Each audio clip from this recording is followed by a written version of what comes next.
So welcome back to my channel. Today we'll be talking with reference to the upcoming Himalayan 650 that has gained a lot of interest in the market recently.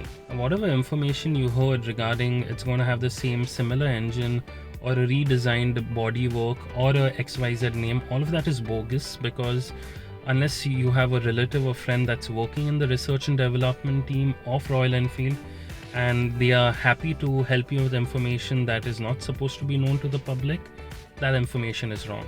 These are the same people who used to mention that the Interceptor is going to come with a 750cc engine, and ultimately it came with a 650cc. So let's assume that the Himalayan is coming with the same 650cc engine that is powering the Interceptor, which actually is not a bad engine to be placed in an adventure bike. How will the Himalayan place against its closest competitor, the KTM 390, as well as the BMW GS310? So in the 3 to 4 lakh range, as I mentioned, you have two players. Both have their advantages and disadvantages. Let's start with the BMW GS. The biggest advantage of the BMW GS is that it's a BMW. It's got the GS heritage in terms of looks, in terms of suspension performance, and it's just nice to look at. It doesn't look like a 310cc bike for a fact. It looks at least like a 500cc bike. I've seen the GS 310 besides the newly launched Honda CB500X, and in my opinion the GS 310 looks far better than the Honda 500X. Again, looks is subjective. This is purely my opinion. The biggest downfall of the BMW GS310 is that it's a BMW, and every time you take a BMW to service, there is a bill that will kind of make you wonder, why is BMW charging so much for a 310cc bike, especially when its competitor, the KTM Adventure, is being serviced at 1/3 the rate. So if you can overlook that aspect, the BMW 310 GS is a pretty reliable and a more capable bike than the KTM 390 with reference to off-roading and with reference to everyday usability. I'll explain why. Let's come to the KTM 390. The KTM 390, the biggest advantage is its high compression 373cc engine. The thing of the high compression engines is it produces immense power. It's got a 43.5 horsepower engine. Let's round it out at 44 horsepower. It's almost 10 horsepower more than the BMW GS310. If you have an open highway, it will leave the BMW GS310 way back, in the sense it's got at least 15 kilometers higher top speed, and that's amazing theoretically. Or if you are in a racetrack, its acceleration figures are far better. But the biggest downfall of the KTM 390 Adventure is its high compression engine. Now the thing with high compression engines, it heats a lot. You will feel the effect in your thighs. The second thing, even if you can overlook the heating aspect, the most irritating part of the KTM Adventure is the knocking. Say you're stuck in traffic or you're stuck in slow moving traffic and the average speed at that particular point of time is 30 kilometers. If you're in a BMW GS310, at 30 kilometers, the bike can easily move on the 4th gear without knocking. And as the traffic opens up, you can gently release the throttle and the bike will start moving ahead as per the traffic speed. Say on 4th gear, bike can easily touch say 70-80 kilometers without having a strain on the engine. In the same scenario, in the KTM, you cannot be on the 4th gear at 30 kilometers per hour car speed. You'll either have to be on the 2nd or the 3rd gear, and you'll have to be at a much higher RPM. Because of the engine knocking characteristics, I personally found it really irritating to ride the bike in bumper to bumper traffic, where most of the adventure bikes, even though you may take it occasionally outside, most of the times you will be stuck in bumper to bumper traffic. Even though the knocking issue has been resolved to a large extent if you change the front sprocket of the Adventure 390 with the KTM 250 Duke, it is still not as forgiving as the BMW GS310's engine. The BMW GS310's engine, because of this characteristic, it is more forgiving. Now I feel KTM has made a mistake in terms of marketing the Adventure 390. If KTM would have just marketed it as a Grand Tourer KTM 390 GT, I think it would be more apt, because it doesn't have the ground clearance. The suspension is a bit too stiff. It is meant for uneven bad patches, but definitely not off-roading. It's perfect if you want to go from Bombay to Delhi, from one corner of India to another, or you want to go cross country. That's a perfect machine. That's grand touring. That is where the 390 Adventure should have been marketed and positioned. But again, who am I to tell? KTM, that's their product, and they'll position the way they want to. The another good thing of GS is the suspension. As I mentioned, it's a proper adventure bike. Apart from it soaking up uneven roads, if you go off-roading, it will definitely soak up the rocks and the stones in a much better way as compared to the KTM.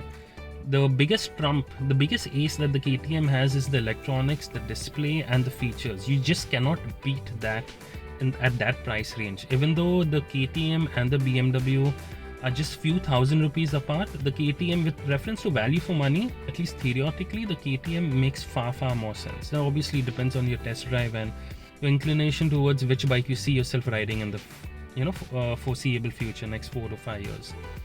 Now coming to the Himalayan 650. The Himalayan 650 will be a perfect match between the BMW GS and the KTM 390. Assuming the 650 has the same engine of the Interceptor. I've ridden the Interceptor extensively. I've ridden it at 160 kilometers all day long. Obviously, the bike that I rode had a modified windscreen, so not much of buffeting on my head. But that engine is a gem. That engine is an absolute gem. The BS3 Himalayan was the bike that actually spiked our interest with reference to adventure bikes. And the biggest drawback of the BS3 Himalayan was the engine, not the dynamics of the bike, not the suspension, but the engine. Now the Himalayan 650, if it comes with the same reliable Interceptor engine, which I personally believe I feel it's the engine leans towards Honda build quality and less towards Royal Enfield build quality, which is a good thing. I think it'll be an excellent bike. It will give you the power of a KTM 390. That's 47 horsepower. It's like 3 horsepower more than the KTM 390, which is amazing. It will give you the suspension of a BMW GS310 because it'll just soak up bumps. The suspension of the KTM 390 in terms of travel is 170. Suspension travel of the GS is 180. The suspension travel of the Himalayan is 200. And please don't be disappointed if you do not get inverted suspension in the Himalayan, because even the normal conventional suspension of the Himalayan, even though it bottoms out quite a few times, I think is perfect for our Indian roads. And obviously you got to consider the pricing.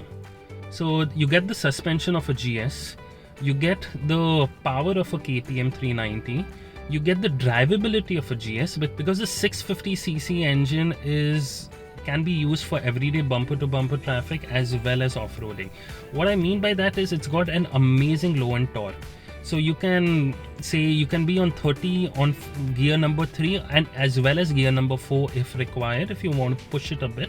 I've done that personally on my friend's Interceptor. The engine has a slight knocking feeling on the 5th gear if you're at 30, but since it's a twin cylinder, it's more forgiving than a single cylinder. So you have that everyday drivability. If you want to go off-roading, it has more than enough power at the low end torque. That irritating knocking sensation that the KTM gives will no longer exist. I will not be surprised if Himalayan comes in a basic form with its analog speedometer and RPM meter, which I personally find it very attractive, because you got to understand 99% of the times you are looking ahead, you're not looking at the speedometer. So big deal if it doesn't have a TFT screen. I mean, as long as you like the feel of the bike, that is what matters. And it will come with spokes wheels is what I'm assuming. Again, I'm also assuming, but more towards common sense than just randomly telling stuff. And the best ace for Royal Enfield, two best aces for Royal Enfield. Number one will be the price. I'm sure it will be priced right between the KTM 390 and the Benelli 502X. If it's priced as good as the KTM 390, I think the waiting period will be nothing less than 6 to 7 months, because people will jump towards purchasing that bike. Another advantage of the other ace that I was talking about is the serviceability. In the sense, even though KTM has a lot of service centers, the Royal Enfield has far more service centers than the KTM. The BMW does not even come in the competition, unfortunately, apart from it being more expensive to maintain. The service centers are limited. Another thing that I really liked of the 650cc engine is the sound. It sounds just amazing. I personally prefer the 650cc sound as compared to the Harley Davidson 750 Street. That's a personal opinion. And since it's Royal Enfield, you can be assured there'll be quite a few aftermarket players like Red Rooster or XYZ players who will be more than happy to help customize your exhaust note as per your preferences. You can be assured with a really good sounding exhaust, a usable 650cc engine, a bike that will not force you to break your bank to purchase it, a bike that will be serviced every 10,000 kilometers at an economical rate. So moment it gets introduced, I feel it's going to be an absolute hit. According to me, I feel we have not even seen any test mule 650s on the road, not only in India or in UK. So I don't think the 650 is going to be launched in 2021 for a fact. It may be launched say by 2022, because right now the priority for Royal Enfield are the various, they're coming up with the Hunter 350, they're coming up with the Meteor 650 or whatever they're going to name it, 650 Cruiser. So they have their plates already occupied. So unfortunately the Himalayan will take time. You can expect it only by next year. So this is just my opinion regarding the same. It will be amazing if Royal Enfield does surprise us with a retuned 650cc engine specifically for the Himalayan. Just like how Kawasaki retuned the 650cc engine for the Versys, which is a tourer bike, as opposed to the Ninja, which is a sports bike. Even if Royal Enfield, it doesn't make sense for Royal Enfield to have a higher capacity engine. But even if they just retune it, I think it's going to be amazing. I hope you like this video, and I look forward for seeing you in my next one. Thank you.